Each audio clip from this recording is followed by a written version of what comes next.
So we were talking about the dynamic of the group, Mhm. and one question I had is sometimes when there are groups that come together who haven't, coexisted for a while, there's a hierarchy sort of comes about. Did a hierarchy develop among the hunger strikers, and did anyone assume a leadership position? I don't think a hierarchy developed. There was, G2 as a organizer was definitely the point person in a lot of ways, and we definitely needed a point person. A lot of decisions were made in a kind of a consensus model. We had nightly meetings. Sometimes they went way into the night, like 10 o'clock.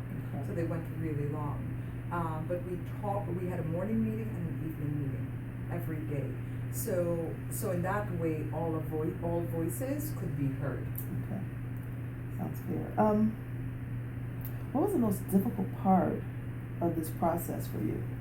Yeah, so difficult was definitely like hungering and the effects of hungering on both the body and the mind. Another difficult part that surprised me was the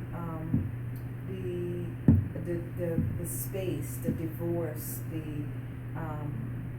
just like disconnect from social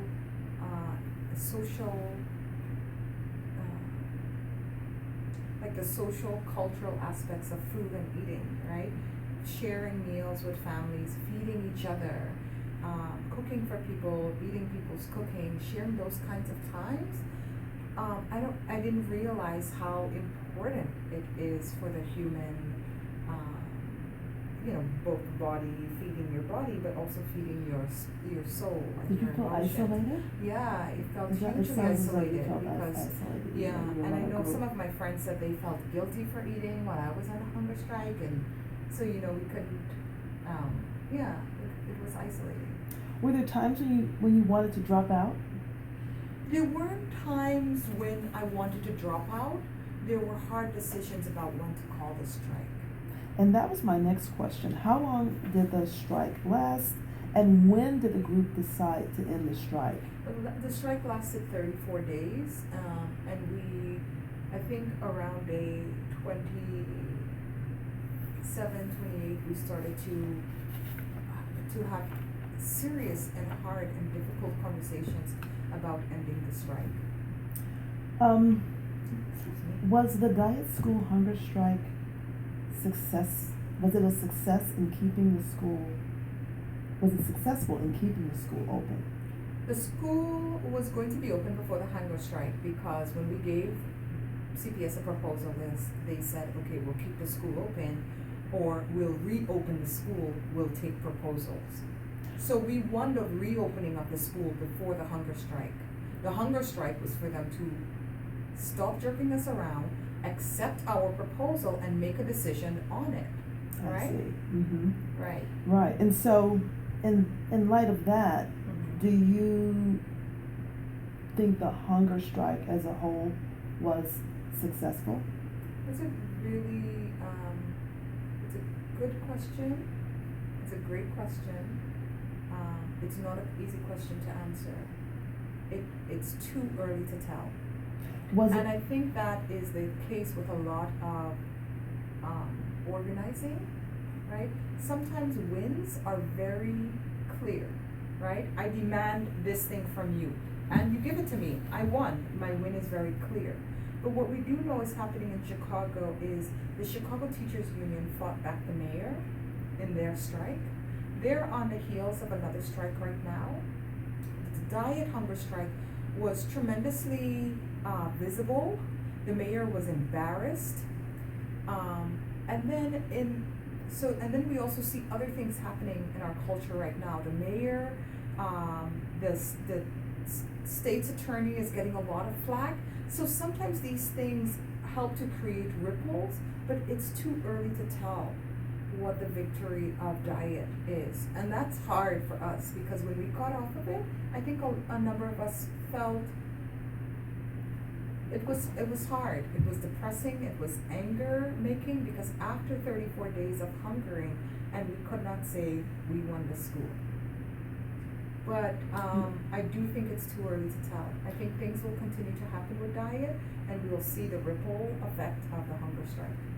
This alternative method of engagement, the hunger strike, do you think it's effective, and in certain situations is it absolutely necessary? Well, I think the question assumes that there is a non-alternative. So what would be the non-alternative?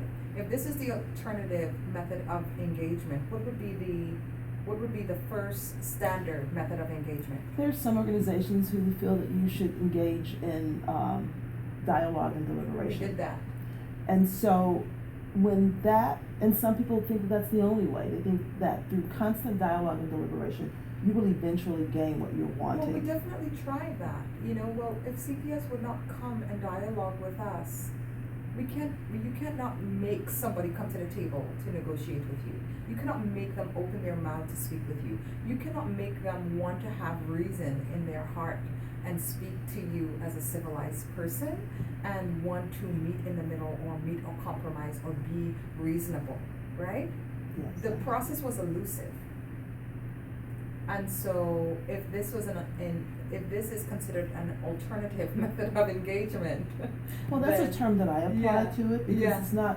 it's something, for some people they see it as a last measure. Yeah, and in a lot of ways And- we felt it was the last measure. And do you think it was a necessary measure? I think it was necessary. Hunger strikes are the last measure because you're putting your body and your health on the line. And people have died from hunger strikes, right? Mhm. Like I think one of the hunger strikes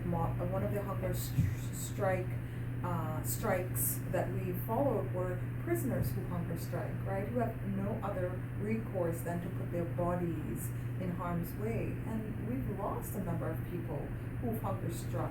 So we knew also, and our doctors and nurses, warned us, cautioned us against irreparable damage to our nervous system or organs.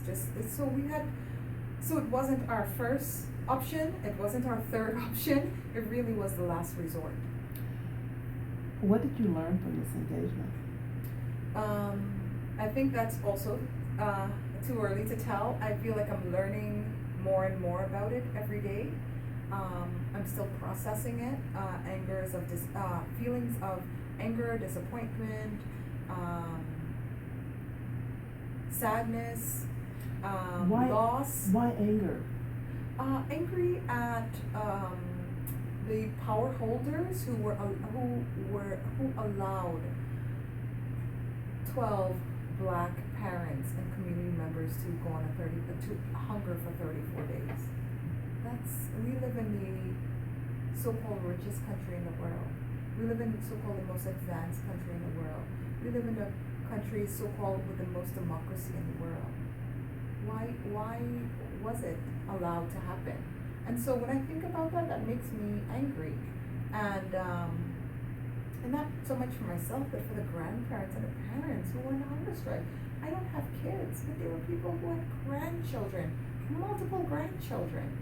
What type of feedback do you get though when I ask you about what did you learn from this, and you're talking to me about your emotions still at this point, and that it's too early for you to really say exactly what you've learned, but based on the feedback that you've received from individuals, from groups of people, what type of feedback have you received? Sure. And also the hunger strikers? What do they say? Some of the feedback I've heard was it was powerful.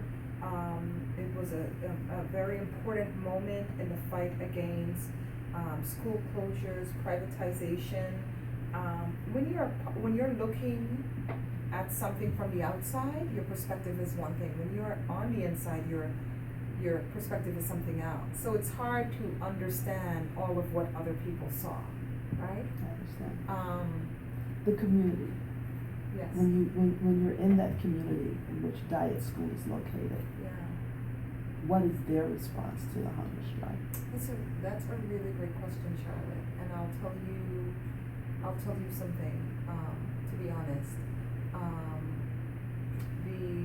the response was supportive. People were definitely supportive.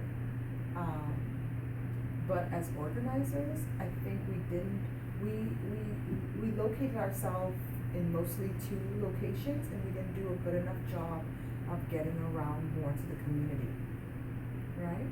But people came both from the community, and a lot of people came from citywide.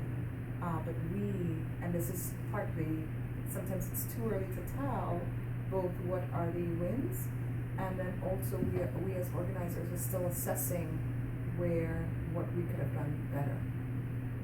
Do you consider yourself to be an activist, and why, or why not? I don't really. I mean, I don't shun it. Activism is doing an action. Organizing is thinking about all of the issues that are connected, and then also mobilizing people, multiple people.